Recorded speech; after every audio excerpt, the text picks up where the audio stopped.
to do rights casually with people that you don't really care about in a casual way because it might give you a new idea. Like that is disrespectful, you know, and sacred plant medicine needs to be treated with respect, you know, because they are billions of years older than we are and deserve respect. You know, it's not a pint at the pub. Hello, everyone, and welcome to another new Psychonaut broadcast. With me today is Claire Yurika. She is a designer and businesswoman who's behind London cult latex fashion label Hanger, which is also sustainable, not just cult and latex and London, it's sustainable. And the High Priestxss, a contemporary witchcraft collective based here in London. She's published and edited Shadow Zine, a boutique print media product inspired by Jung's concept of the shadow and shadow work. And we're going to talk about that and plenty more with her today. Claire, thanks ever so much for giving me a bit of your time. You're welcome, Steve. So I was so keen to talk to you because I thought this was brilliant. I found it in Shoreditch House Members Club newsletter, mystery school that it is. Who knew? And not only did I really like as a journalist all the kind of exercises and all the cutout stuff and everything like that, which is in direct contrast to all the kind of opinion journalism and everything like that we see out there now. I mean, there's even a kind of a recipe for a sort of magic sort of pepper spray that includes your ex's socks. Yeah, it's pretty good. All right, I've got a few of those out the back. I've been wondering what to do with them. Now I know. Now you know. So firstly, can you tell us a bit about you? And feel free to keep it as mysterious or personal as you like. Okay, ooh, that's a broad question. I would say when I describe myself as an Aquarius first, which means that I love to think, you know, I love to think about the collective, what's going on with the collective, and what am I doing in my life to benefit the collective, you know. So me as I am now, I'm actually in like a very kind of transient mode of life, you know. Before I was running my brand Hanger, really doing the like fashion design spiral of despair for a lot of years, and then I stopped doing that. I got into, you know, mysticism, tarot, the occult, which I was really into when I was a kid. When I was like from maybe like 13, I was deep into witchcraft, like deeply. And then I got brought out of it by like weed and booze and, you know, life in countryside England. So I've been actually back in that, in the esoteric for the past few years.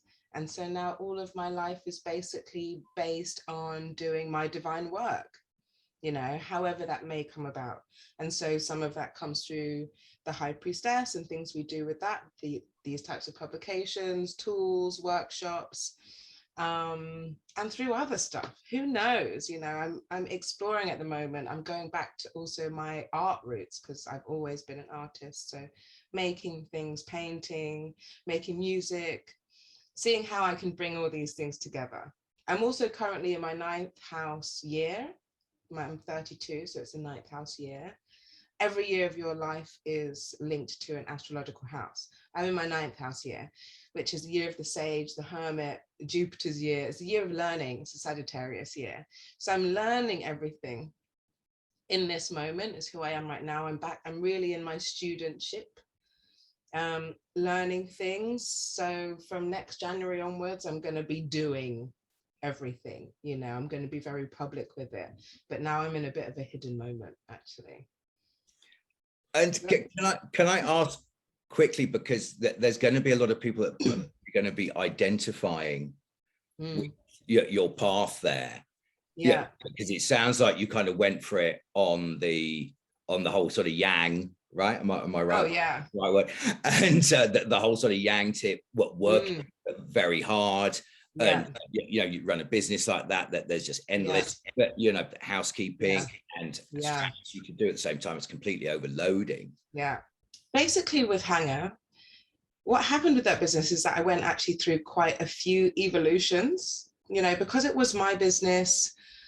I actually just I had a few years where I'd really rapidly upscaled and it was very overwhelming and many things went wrong. And I was at a bit of a crisis point. And one evening I just realized this is actually my business. So if this way of running it is so toxic for me, then it is within my power and actually only my responsibility to change it. No one else can do it. I'm the one who's running the show here. So I need to change it. If I don't want to work with these stores or do this kind of practice, then I need to stop. So I went through like a real disintegration moment with that business and removed all of the activities that were causing me stress, dealing with stores, doing wholesale, dealing with these manufacturers and all of this stuff. I was like, what do I enjoy? Why am I doing this business? What do I enjoy in here? What I enjoyed was creating clothes, making amazing shoots, films, the fun stuff. And then obviously seeing people wearing the clothes. For me, it's not about quantity, it's quality. So I was like, the things that I'm doing for quantity, I can axe all of those things. And so I changed my model to be like, do only one collection a year, made to order only. And so we had time to make stuff. And I just did stuff as and when.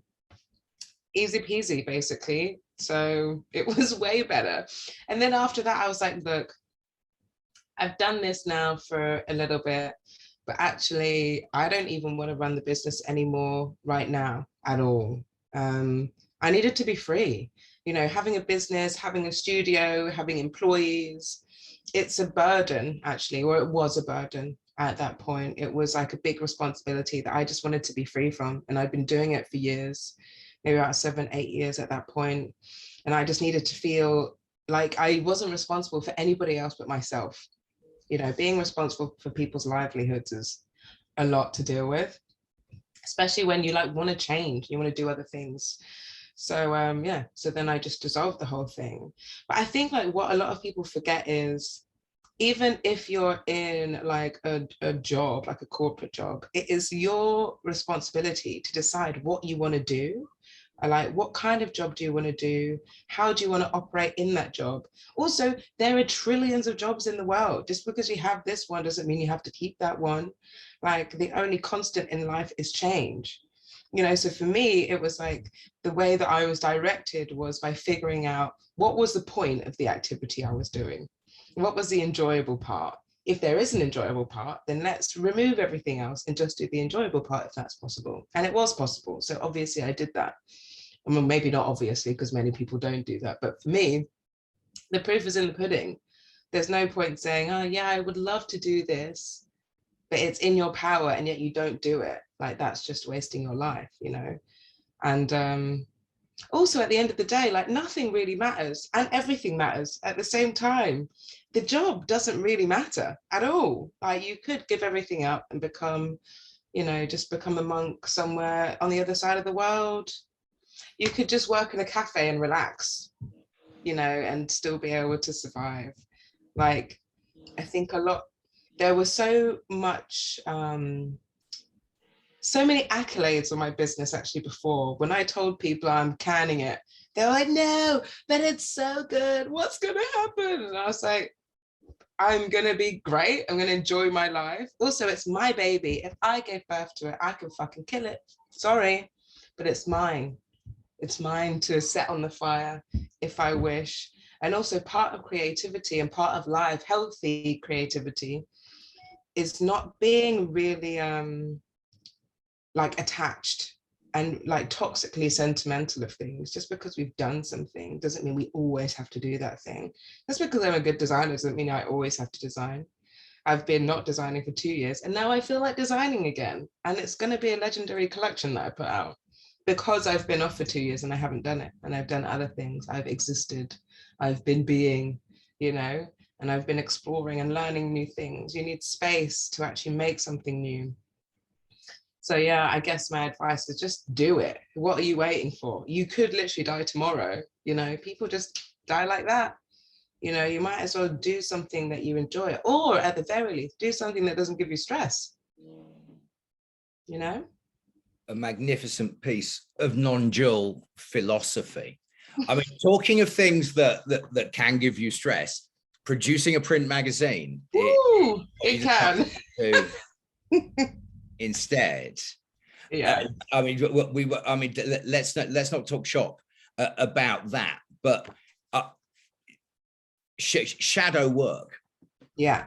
As the Tool song goes.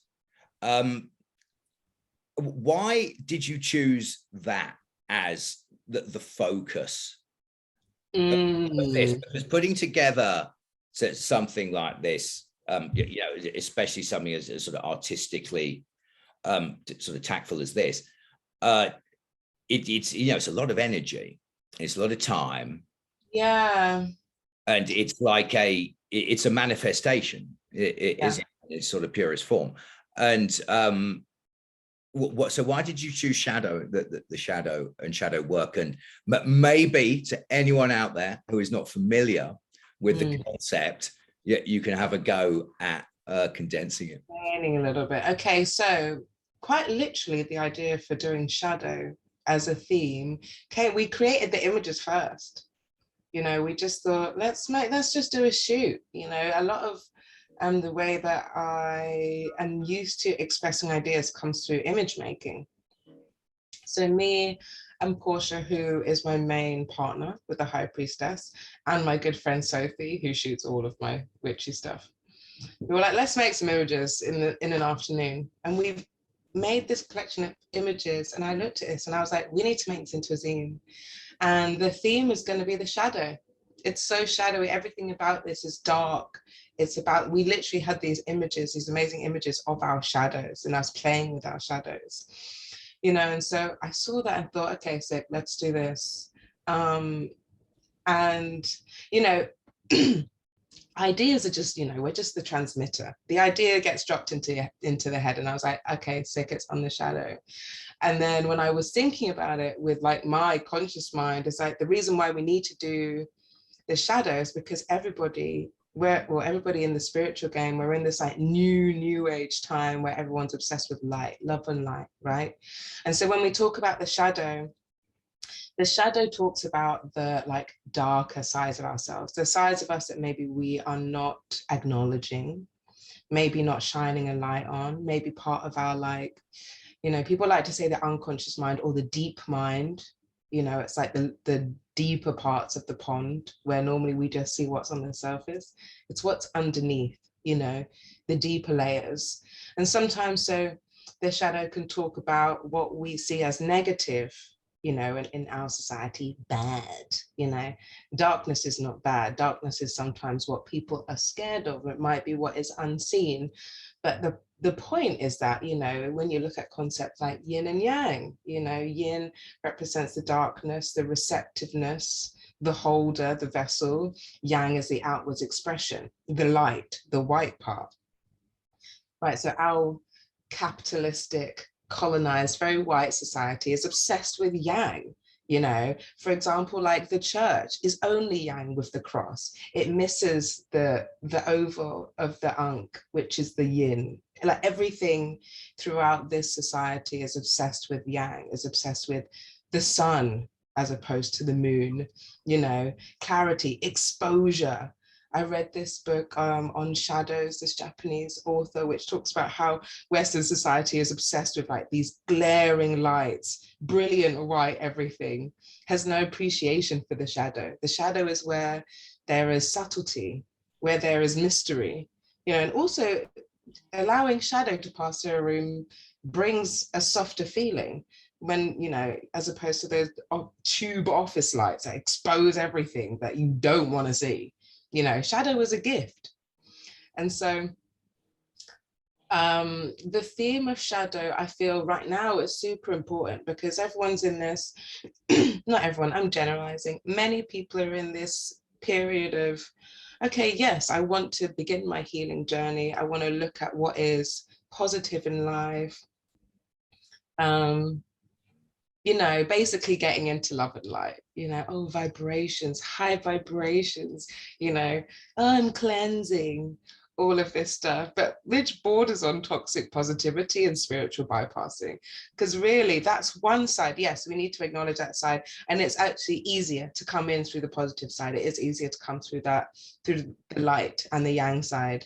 But we need to use that clarity to then go into the darkness, to then go into the yin, to actually go into the things that are hidden and buried with knowledge and experience of, okay, what is me in my highest vibration? Now I need to go actually into the lowest, into the densest, into the dark places to see, okay, not, oh, I'm healed now, but I've had an experience of what it feels like to be better.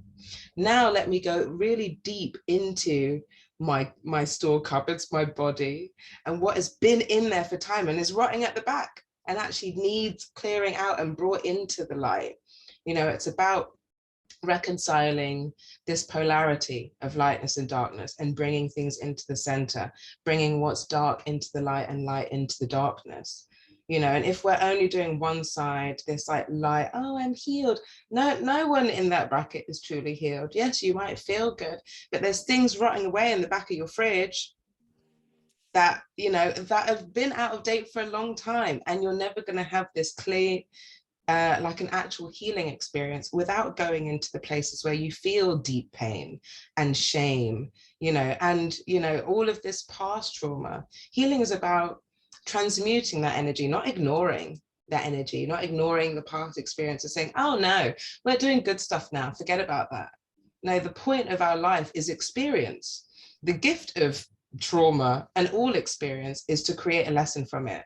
So to explore the shadow and to go into our past dark experiences, past traumas, is to make use of our incarnation. You know, if we ignore that, then we're wasting those experiences, ignoring them. It's like when you ignore dreams. It's like all of these things are for us to decipher, to distill some sort of knowledge and wisdom from that experience, and not just say, oh no, but this is me now and I'm doing this nice stuff. No, we need to be looking at the whole picture, which is not pretty, you know, but we're obsessed with what's pretty and what's palatable. But ugliness is also part of life. And then we can get some beauty afterwards, you know? Very eloquently put. I mean, Nietzsche says that that our, you know, our as in you know, sort of Western European expansionist culture is over obsessed with comfort. Oh my God. So over obsessed that people are so scared to even, I don't know, get ill even mildly, will take an injection for anything because God forbid I get sick. You know, it's pathetic, really. And this in turn, you know, stops us from truly exploring life. Mm-hmm. So when we talk about exploring the shadow, we might as well, or doing shadow work, we might well be talking about exploring life. I mean, working for myself, and congratulations to you for everything you've done. Because when I started working for myself, I was in awe of anyone who had a website. And by the way, shadowzine.com or the High Priestxss.com? The High Priestxss.com, yeah. The High Priestxss is spelled with an XSS. XSS, not EXX. No, yeah. ESS at the end. Yeah. Yeah. Mm-hmm. All right. So High Priestxss.com. Yeah. Yeah.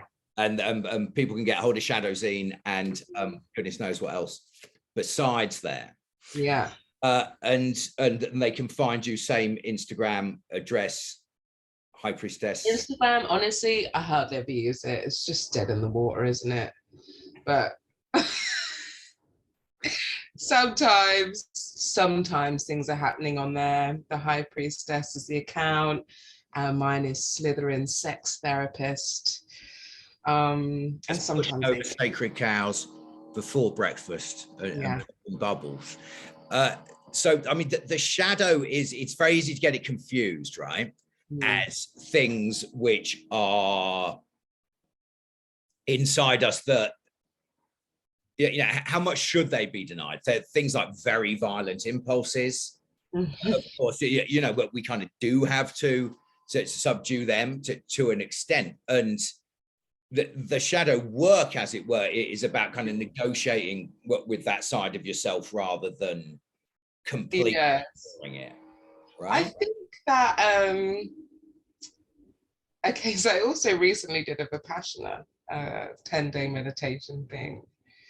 And so it's why I'm laughing when you're talking about these like impulses of rage. You know, what you really are learning about in Vipassana is about observing. And almost all of the meditation work that I've done before has some sort of like central thing around this, is about being the witness, you know, being a witness to your thoughts, impulses, your reactions. You know, there's something about, of course, like I've always had crazy thoughts in my head. I used to always have this thought when I was walking by a road that I might fall into the road and just get my head popped by a car, kind of incessantly. I used to have like OCD as a kid, so I had very like compulsive thoughts. So I've always had weird thoughts come in. But what I think is that, yes, maybe those things are part of our shadow for sure. It's not really about negotiating with them. A lot of the time it's just about actually saying, for me anyway, oh, that part of myself is saying those things again, is throwing up those thoughts. It's almost about like witnessing and acknowledging, because those aren't you. You speak from this place up here, and the other yous may be saying these things, you know, and it's like none of them are you. Those thoughts actually are not you. You are a witness to them. They're being thrown up in the court of your mind, whatever. You know, just because you hear someone say, fucking kill her, doesn't mean you have to go and do it. You can say, oh, right, that one's popping off again. But let's breathe and relax. And the golden shadow, right? These are kind of, hate to use this word, nice things, right?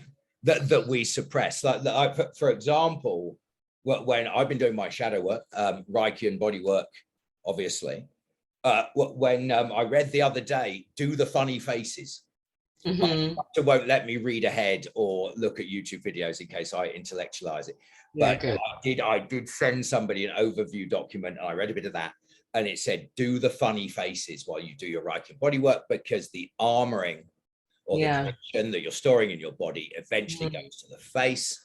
And this is how you can't fool anyone about what you're really like. I thought, definitely go and do some funny faces. And what I found was kind of coming out, what was a surprising amount of golden shadow type stuff, like me suppressing compassion, suppressing altruism. Because it may be perceived as weakness or soft, or it may you know, it may give some but more abusive people an angle, maybe as well. And how do you think, but whether it's sort of we as, you know, young hip Londoners, or we as a global culture, could benefit from doing shadow work? And what if anything do you think are the sort of glaring examples of much needed shadow work happening? Slightly putting you on the spot, asking you to talk about other people's habits, right? Yeah, but I mean, everybody has parts of themselves that they need to integrate and acknowledge. At the end of the day, it comes to understanding who you are. You know, so many of us, at least in Western society, are like super lost and not knowing. Like, one of the big questions I get asked as a healer is like, what is my purpose? What am I supposed to do? I don't even know what I like. Who am I? You know, and the only way you're going to know the answers to those, or start on the path, walking your own path, is if you understand who you are. So listening to yourself. Who are you? What's going on with you? What is your body? Who is your body also? Who is this shell that you are hosting right now? You know, who is your home at the moment? Who are you? What are your experiences? You know, how are you feeling? You know, all of these things, when you start to look into your shadow self, it's actually looking at your whole self and not just the self that you want others to see. You know, it's like the self that this personality that you've crafted or created, you know, as you say, acts as this mask, this avatar. But there's more inside, you know. This is just the version.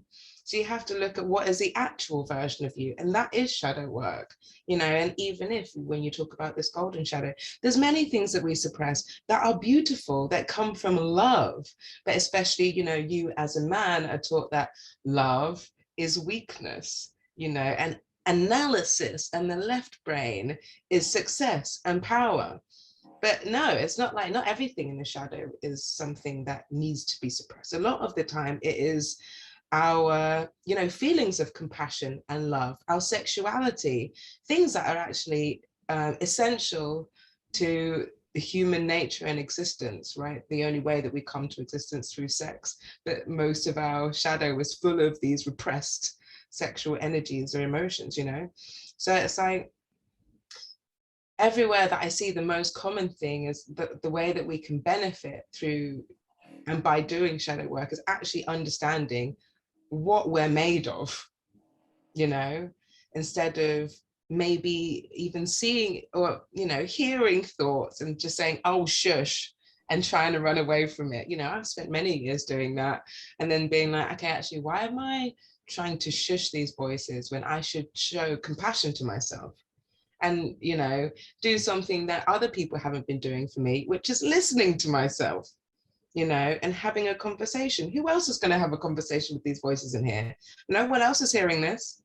I'm the only one that's hearing it, you know. So first it's about integrating all of your parts, understanding and accepting all of your parts, so you can accept who you literally are, you know, in this present moment. Because only then is anyone going to be able to think, oh, actually, this is what I enjoy. This is what I really don't enjoy. Maybe this is my purpose. You know, it's like, to understand where to move in the world, you need to know where you're coming from. You know, where do you stand right now?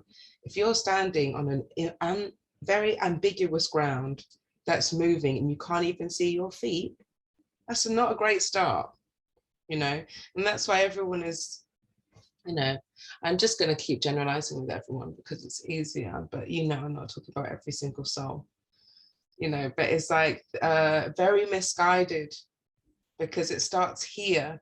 You know, obviously we're humans, we're all actually one organism, we're one collective being, but we need to experience that inside. You know, it starts here. We can't understand the other until we understand ourselves, and then ourselves through the other, you know, as a mirror of our experience. But if, you know, that's why it's like, with each organism, each cell, each universe, each group, you have the balance of energies. So you must start with yourself. What is my yang? What is my presentation? What is my yin? What is my actual? What is my inner? What am I, what's, you know, what kind of vessel am I? And what am I receiving? What am I holding, you know? And does that match what I'm putting out? Probably not. So it came up, Shadow, recently. We had on Vital, we had a day-long workshop with the couple who have written the FDA MDMA therapy program for veterans and other PTSD sufferers. And as I'm gradually discovering, one of the big secrets of psychedelic therapy is there's not a great deal of Freud, and there's not a great deal of biographical examination. And this, you know, is certainly in keeping with any of my own intentional psychedelic work, where I have sat down and gone over things, biographical Freudian type things that need to be worked on, and have any of those come up in the psychedelic session itself? No. Yeah. It's all been more kind of conceptual things about kind of me and where I need to go.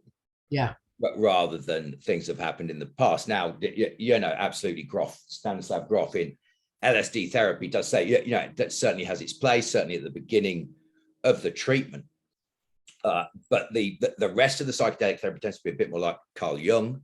Came up with the shadow and is more interested, and you know, I'm not a qualified psychologist, but it is more interested in areas like purpose, action, to reconcile the instincts and the life journey, rather than psychoanalytic examination of the distant past, the early childhood.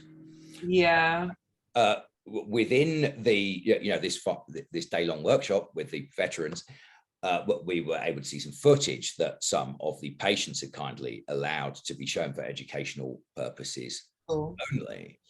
And the gentleman was a former Marine in the Gulf War, and he's now at art college. Sick. And of course, he is haunted from the time that they went over an IED and the driver, his best buddy, was blown to bits. At the time, you know, he said himself, he was in the gun, ready to kill whoever, and he was enjoying that. And that is a part of him that civilization, society is more than happy to call on. Cultivate. And let loose. And not just on the battlefield, it can be in the office. Of course. No, he's a useful warrior. And when my own when my own aggression was spotted at school, it wasn't a case of what is wrong with him. It was, right, put him straight in the front row of the rugby team, where I was for 10 years. So what I'm getting at is as complicated and as out there as all this sounds compared to a lot of the psychotherapy that people might be going to, all the self-help books that people might be reading, that this is the kind of thing this is the kind of processing that happens within everyday people. And they are given the opportunity. And I asked the the therapist, I mean, he was doing kind of deep shadow work there and reconciling the aggressive part of himself, because he realized that was part of him, and just completely suppressing it what was the problem. And if anything, he had to take it and channel it, and it was easier than he thought to say to himself what is appropriate for civilian life and what isn't appropriate for civilian life, which please. I think with, say, for example, with deep rage, there's definitely space to find a way to channel that. But also, it's more, from my perspective, it's essential to look at the root of that. Deep rage is not something that we just hold within us. Deep rage is a response to something. Yes, if you hold deep rage and you need to, release it from your system at some point in your journey, then do that. But that, deep rage is not a part of your personality. It's not a natural part of the human essence. Rage and anger is useful, but it's a response. It's a certain type of energy that we use to get things done, when we need to change something. But it's not a sustained energy that we need to be holding within us. It's something that passes through us, yes, when there's something to respond to that is deserving of that emotion. So from my own experience, I've experienced many years with deep rages in my life and acting out because of these in really damaging ways. But for me, and obviously I'm talking from my personal experience, the only way to understand that and not say, oh, this is just part of who I am, because all my life people told me that's who I was. People give you a label, you're this angry, disruptive person, and then you're like, okay, I'm this person and that's who I am. No effort to resolve that, because this is your personality, right? Which is a lie. actually the deep rage comes from something. They all come from some experience. And that's why I think it's important to have the balance of understanding, where did this come from? What is the root of that feeling? You know, you need to go into the deep mind to find what the root of that emotion, that feeling, that expression is coming from, because not everything actually has to be acted out. You know, when we acknowledge the seed of that reaction, then we're able to resolve that, to acknowledge it, to, sometimes the seed is something so trivial, and something that when we bring it up to the surface, we're like, oh, that is ridiculous, actually. And it isn't also even true, right? At least it isn't true right now. So we can actually put that to bed. But, you know, if we remain on this surface level of coming down just here and saying, okay, well, I understand this rage, but I'm going to let it act out in this direction. Yeah, you can do that for a bit, but actually it's really helpful to go all the way down here, right down to the bottom, to understand, okay, but what soil was that seed planted in? How was that cultivated? And really dig down and uproot that from the seed, you know, so actually you don't need to enact out these feelings anymore. You know, I'm not saying that's true for everybody, but I just wanted to make clear that these emotions, these feelings aren't part of our personality. Yes, they may be rooted somewhere, you know, and they may become part of our personality, but they don't have to be. You know, there are ways, even if you've had decades being a rage-filled monster who murders people professionally. Giselle Gennard, the somatic experiencing icon, who's a bit like kind of Honor Blackman crossed with Gabor Mate. She says one of the most common trauma holding responses is when you wanted to laugh and you weren't allowed to laugh. Yeah. And actually people think some dark, deep childhood incident dwelling away in there, and actually no, it's from a couple of years ago when the boss fell over. Yeah. Yes.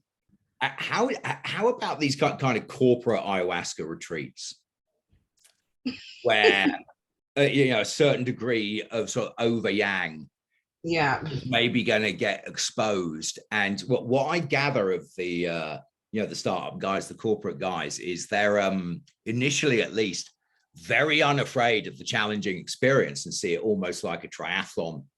Yes. Or similar test of the test of the macho character. Yeah. I mean, and I kind of slightly despaired to think of the, you know, the ayahuasca ceremony being the new after work drinks, and terrible state that was, and what an example of the, you know, the jaws of Corazon munching away at whatever they can. What kind of things could trouble, do you think, the psychedelic renaissance? Say it all happened and it's you know, but rather than a utopia, that there are new issues. And well, I think, you know, like there's always going to be those problems, you know, like before with LSD, we have acid, we have all of this amazing new plant medicine, we have the enlightenment of the 70s, 80s, and then we get Silicon Valley, you know, and basically like the destruction of everything, or like this, you know, with any of these, with these gifts that we have of nature, of medicine, of even awareness, right, of ideas, those things will always be basically plagiarized, bastardized in some way by someone. You know, it's actually just like the nature of this world. Like Earth is a place of polarity, you know, so anytime we get a gift like plant medicine, there's always going to be some knob who's like, oh yeah, great, let me take this into the corporate sphere and sap it of all its meaning, but see what we can get from it. You know, that's life. That's light, dark, yin yang. You know, it's the polarity of this world, and it's unavoidable. You know, whenever we get something good, it's obviously going to be ruined by some knob somewhere. Whatever, it is the way of the world. You know, we have to actually just do our best to do the good stuff, you know, and just laugh at the people that not actually doing it properly, like doing ayahuasca as after work drinks, like on behalf of Mother Ayahuasca. I'm pretty sure she's not impressed with that. I suppose at least they're doing the ceremony. That there's a surprising amount of shadow work coming out of the University of Kent. Yeah, I love that. And one of the guys there, or one of the guys who did go there, is now working for the Indigenous Reciprocity Initiative, you know, where they give money directly to people in the Amazon. Yeah.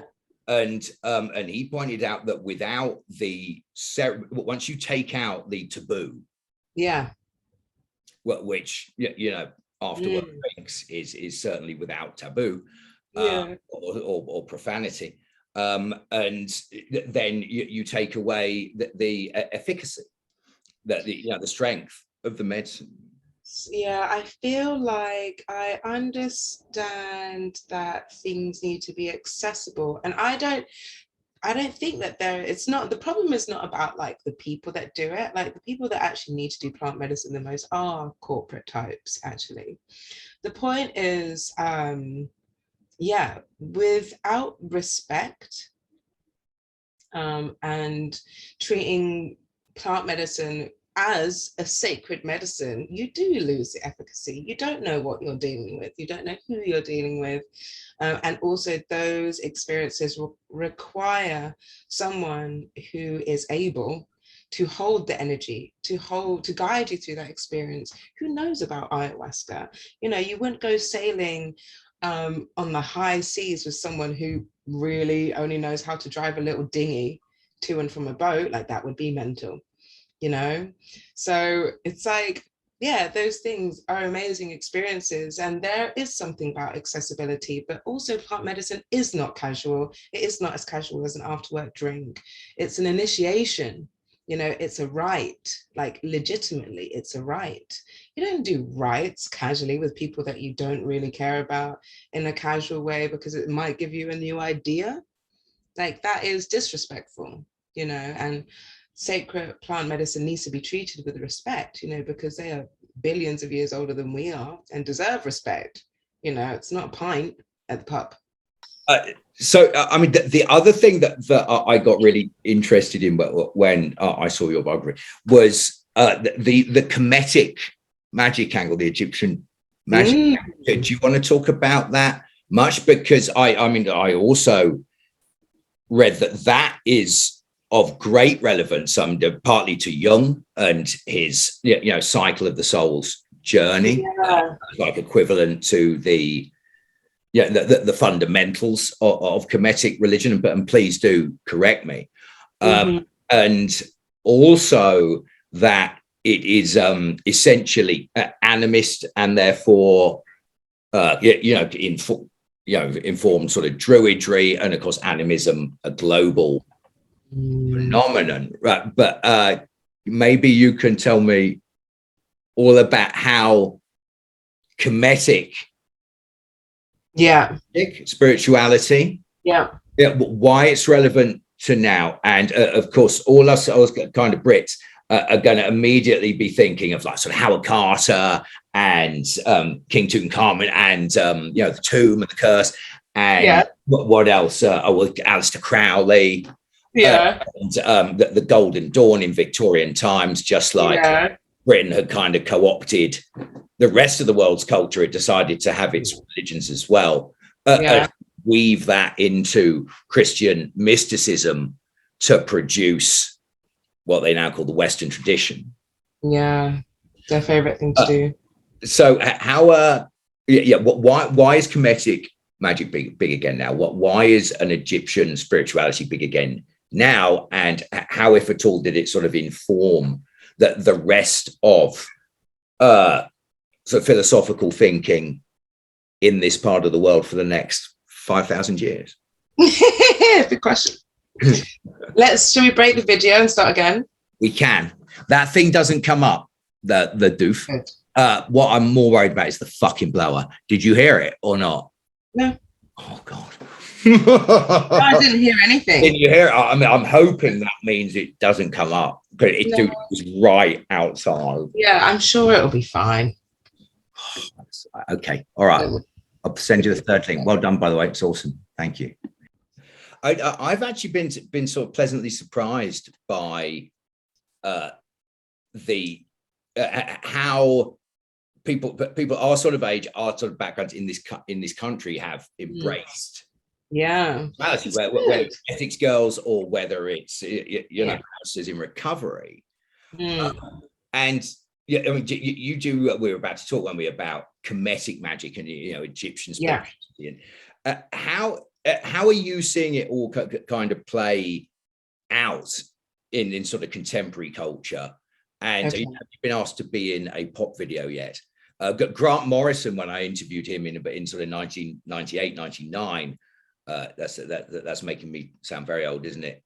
You probably weren't born, but he said that he would start a magazine for witches if he could, and here we are almost 25 years later at that time.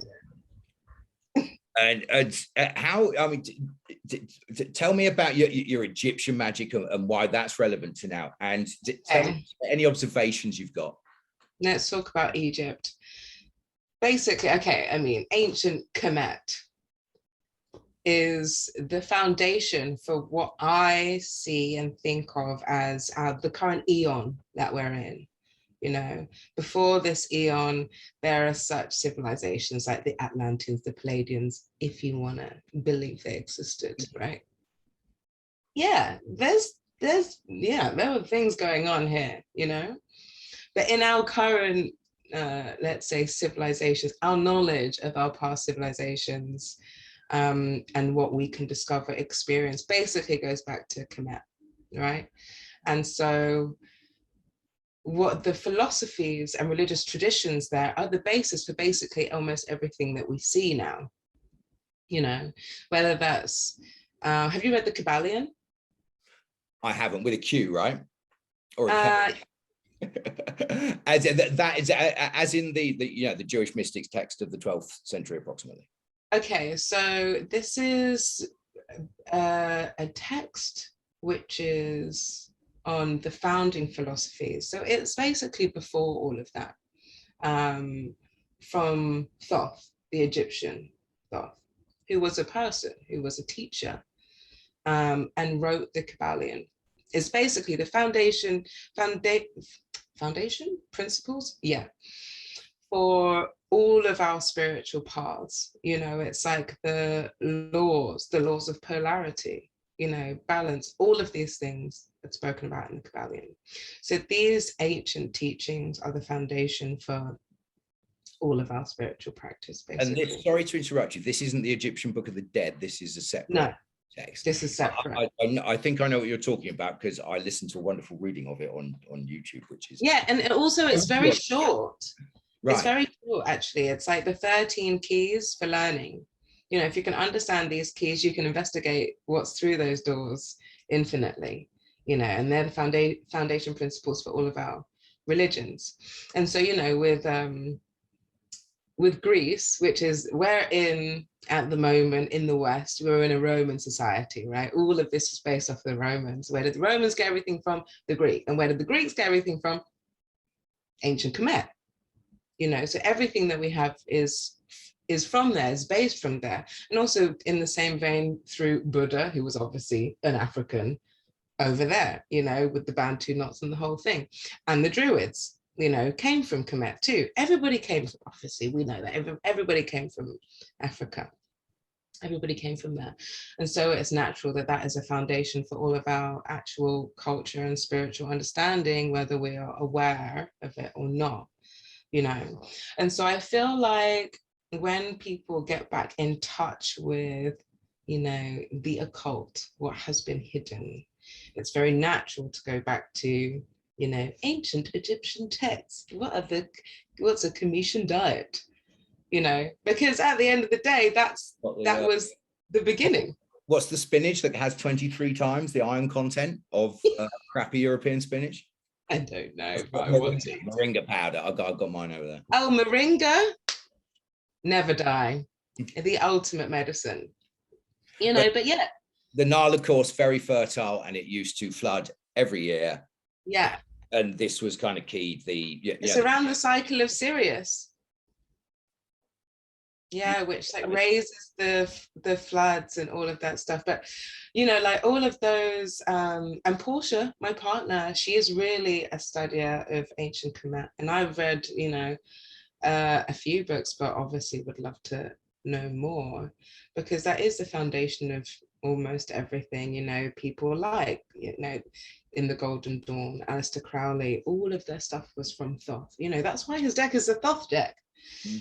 Because that is the beginning of everything that we know. Like Thoth is the original, you know, Hermes, Mercury, the original teacher, you know, our spiritual teacher, the one who wrote things down, you know, and then taught others. Everything comes from Thoth, basically.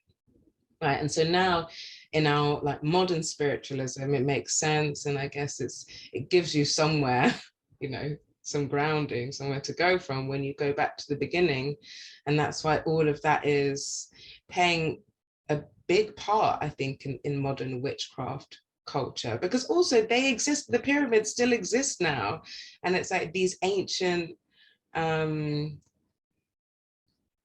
don't know, like monuments that feel unreal but are real. It's like I feel like, especially coming from an English perspective, we're like, oh my god, ancient Egypt feels like a fantasy, but it's real. Yes, we're reminded that these gods are real, that all of this stuff is real. People actually worship the stuff in that place there, you know. And so it's a strong reference point, because I feel like we all feel an intrinsic connection to that, because many of our practices come from that. Also, many of us, like our lineage, you know, literally can be traced back there. So there's that part. I also feel like, you know, when you're connecting with visuals, the visuals have a big part to play in ancient Kemet and also modern witchcraft, and how we connect through the visual story. Like the deck of cards that I use for clients is actually a Nefertari deck, which is very visual, very beautiful, and you can really, you know, their language, hieroglyphics, is obviously, I personally believe, with quite a lot of backup, that tarot originated in Egypt, because it was channeled to them by the group entity called Ra, which they called Ra because they believed that Ra was their sun god. But Ra channeled to them the tarot and the archetypes, the original 21, the major arcana, right? And so their language, their written language, is visual. The tarot is visual. Everything is a story. And so it's like the visuals of that culture are a really strong transmitter of the story, the emotion, the archetype. We've been working with these archetypes, at the very least, since Egyptian times, not just Jung, you know, since at least 50,000 years. And so it's stuff that is deep within our collective subconscious that we're like, oh my God, this familiar, it feels oddly familiar, you know, and also exciting. Like, I think when we're exploring, like, you know, those ancient practices, there is a familiarity there that feels grounding, but at the same time exciting, like this rediscovery. And also there's part of this sense of legitimacy, I guess, when you're delving into stuff. I don't know why, but we're so obsessed with like old things, ancient things. Oh, it's so ancient, it must be better. Ancient people done fuck shit up too. So, you know, it's like not always ancient is better, but it gives you somewhere to start from. The point is like, how can you see that thing and make it appropriate for you now? Like, how do we use that experience, our collective past experience, to make this better? Because, you know, like before, when I'm talking about that Ra brought all of this intelligence to Kemet, you know, to build the pyramids, same as they did in Peru and with the Mayans, with Aztecs, right? These pyramids were built as healing and tuning structures, actually, for healers to be in there and fine tune so they can do healing work and spread, you know. But ancient Kemet, like all human civilizations, are like, oh, okay, the person who brought this here, the pure person, is dead now, so let's make this into a structure of power, you know, change the cap from granite to gold, bastardize everything. So what we're talking about earlier, you know, about this having the gift and then someone ruining it, bastardizing it, making it, you know, something meaningless, has been going on for tens of thousands of years. And it's just like a fact that we have to face, you know, but always these things are resurfacing and being reused, you know. Rhiannon Crane at the University of Kent, who's the sort of hotshot, you know, rising star of the UK psychedelic space. She says that learning Mandarin, a visual hieroglyphic language, gave her the ability to understand the psychedelic experience on a more level. And that you know, maybe we need a new hieroglyphic language to be able to decipher and express and communicate. I think that there's things in English. I think, you know, when you grow up speaking English as a first language, you just, for me anyway, I didn't really understand the power of language. It was just a way that we spoke about things. But your language is the story of your culture, and it is also the way that you express what life is, what it means to exist, you know. And so it's like, if the language that you have in your head is English, you've really been given the dullest tools going, full stop, you know. If, for example, I'm half Japanese, right? So I have a rudimentary knowledge of Japanese. And even stuff like when you say someone to take care of themselves, you say "kiotsukete," which means ki, energy, otsukete is to take care of, right? So it's take care of your energy, which gives you an understanding that someone is asking you, you are energy and you are taking care of yourself, which is energy, right? And so when you have a language that actually shows you it gives you an understanding of what the world is, you have like this other framework. You know, it's like on another level, how, you know, dogs see the world through smell. You know, we all have these different languages. And so when she says she's learning Mandarin, is giving her another way to understand. It's like you're giving another lens on the camera, which has so many more things available on. Coming from the English language, you're always slightly out of focus because, you know, the words that we have can hardly express so many of the actual feelings that exist. We don't even have the words to express those things. And, you know, even when I was reading these books on ancient Egypt, where they break down some of the hieroglyphic meanings, it's like what you see in this one picture means so much and can mean so many different things. It could never be explained in English. You know, that would be to remove most of the meaning to be able for us to even talk about it, you know? So I love that she says that. Mandarin, I would love to learn some Mandarin sometime. You know, we need to be more at home in understanding that the language that we speak is already, and has been for a long time, very reductive. It's missing out. We're redacting life by speaking it through the English language, which is shit, really. But that's what we have right now, you know. So when people come to you looking for guidance, advice, you know, obviously I'm not asking you to sort of compromise any of them, but what are they coming to you about right now? Okay, well, actually, I'll preface this with saying I've actually been off for a while. I've been out of office for the last 4 months because I felt like I just actually needed to take my own healing time. But I have been doing readings here and there. I've been doing some events. I did an event the other day where I saw at least like 80 people that night. It was insane, but it was also amazing. And what most people ask me about is where they should be going. What should I be doing? How do I find what I need to be doing? What is my purpose? Where do I focus my energy? You know, it's like a lot of this, you know, little boat out to sea, but there doesn't seem to be much wind up and your compass is broken. You know, so people are like, how do I find the way? You know, and I feel like collectively we're in this really like transitional moment. Every moment is a down transitional moment, but this one is really chaotic. You know, like many things are being destroyed. Many people are doing this inner work and picking apart their belief systems, everything that actually they've built their lives on so far and has been reliable and stable for them. They're coming to realize this is actually some crap. Do I believe in that? Actually, and also doing this big, deep colonial work and saying, you know, all of these principles and, you know, rules that they live their life by, realizing that those are untrue.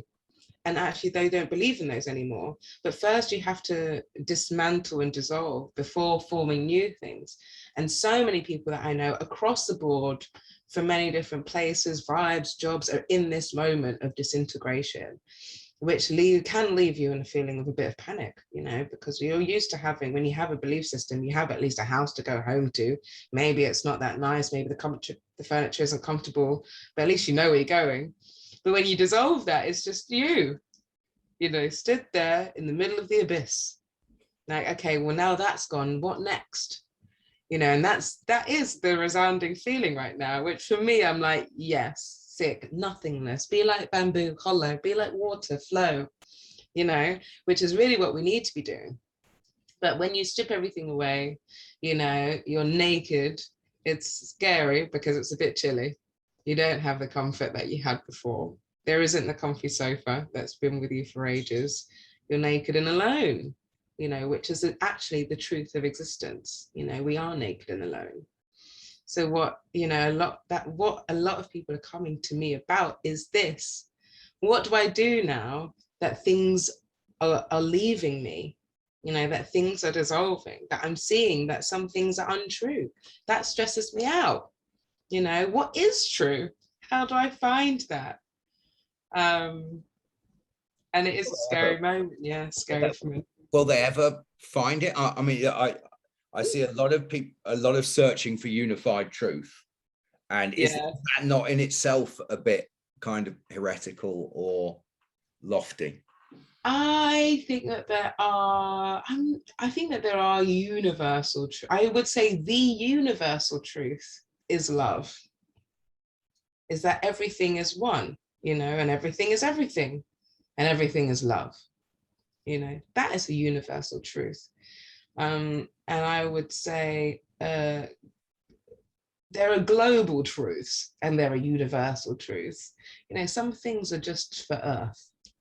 You know, let's not put our shit on other planets, solar systems, galaxies that we don't know nothing about. You know, but I would say there's many global truths that we try and hold on to. A universal truth that we can all hold on to is love. You know, everything really is made from the resonance of love. And if you've had a psychedelic trip, an actual one where you've broken through, you know that, and you've experienced it, and it's within you, you know, and that's why plant medicine is essential, you know, when it's at the right stage of life, because once you have that experience, you know it. It's a knowing. It's not an intellectual idea. Oh, I hear that love is everything. That it's not, you can't digest that from the left side of the brain. You can't understand that. You have to experience that. You have to feel it. You know, I had a really great experience on DMT where I completely dissolved and became one with the creator and was shown these colors and these forms and felt and had the knowing of complete love, you know, infinite love. And once you come out of that experience, it is viscerally within you. There is no going back from that. And so I understand why people are looking for universal truths, these unifying truths, to find something that's true, because we are in this mode of disinformation, of untruths, fake news. Is that even real? You know, I personally also in every day, I'm like, okay, so I just heard this thing, sounds legit, but is it legit? Do I trust that person? How can I disprove that? Is there a way that I can disprove that? Because especially at this time, we have to do that, you know, and I understand we want the comfort of something that actually is true. If you want one thing that's true, go to love. That is one thing that actually is true, universally, with all creation. But, you know, it's like, it is one of those things where You know, I think it's this current time because we're so connected with the internet and all of this stuff. Everybody's like, but what is true globally? What is true for everybody? Which I think is toxic. You know, we're not all needing to believe in the same things, to have the same opinions. That is totalitarian dictatorship. No, like we have many different cultures, many different beliefs, many different practices, and that is great. You know, we need the diversity of that, you know, of experience. Fear is literally the opposite of love, not hate, but fear, you know, fear of anything, basically. And most people are afraid of themselves. You know, a lot of shadow work is about looking at what you're, you know, a lot of things are in our shadow because we're scared of them, because we're fearful of them. So we're like, oh, hide that, you know, and it becomes part of our shadow that's like, hello, you know, please look at me. So when we address fear and look at fear, it's an essential part of the work. You know, when we operate from really unconscious places because we're fearful, you know, fearful of things. And fear is what drives almost all the bad stuff that's going on now. Even if we look at, okay, our current civilization and in recent times, the main thing that's going on, colonization, racism, stupidness, right, comes from fear. All of it comes from fear. Oh, I'm scared of you guys because you're actually living it up. You're actually fabulous. And that's intimidating to me. And I'm fearful that you're going to take my shit. You know, I'm afraid of you.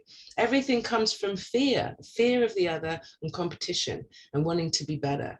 Because when you are in this place of it's all or nothing, it's me or you, but you become fearful of somebody else rising above because then you're on the bottom. When you come from a place of balance and equality, there is much less fear because you're not scared of somebody being up there because you can also be up there. You know, it's not one or the other.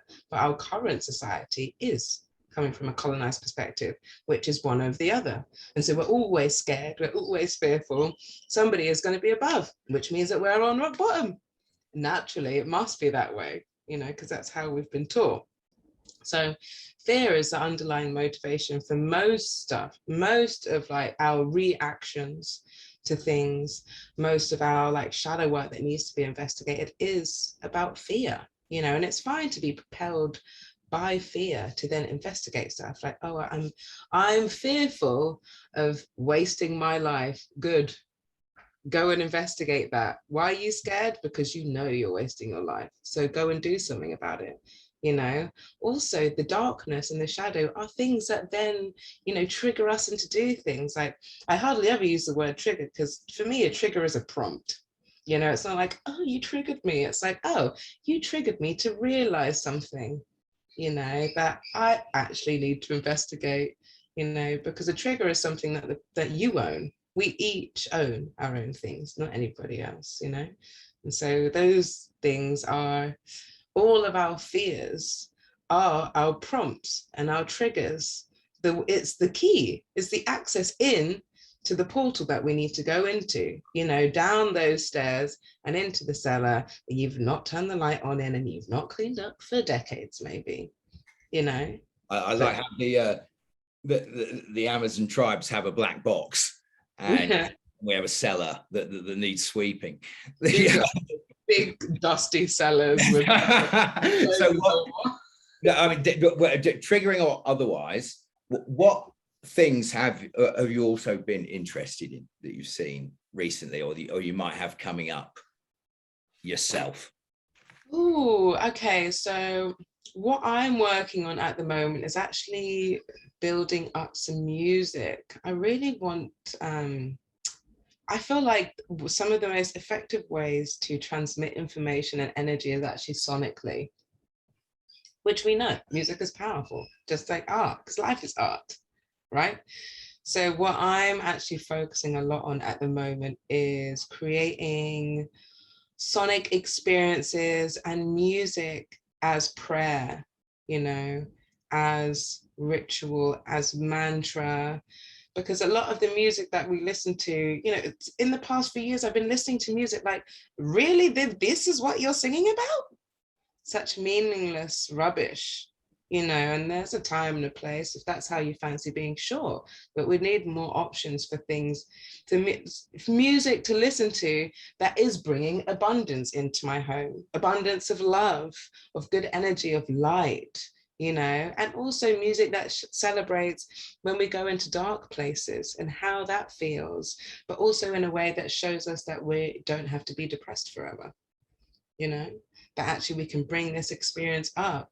Basically, sonic things which show us and also help us experience life through in a vibrational way, like the key that the song is in, the instruments that are used, not just, you know, just the same old stuff that we've been making for ages. And so obviously I love dub, because for me, dub is the most religious, spiritual, let's say. It's not religious, it is a community, it's a people, but it is a spiritual transmission, is dub. You know, when people get together and listen and move to dub, it is a dynamic meditation for everybody in attendance, you know.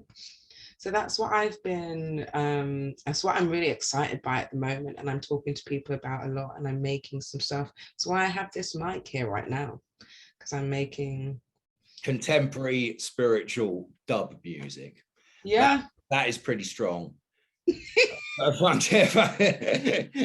going to be honest, do you have a name for this project? Yeah. No, seek it out yet? Not yet. I'll probably just do it under my name, Yuri, but let's see.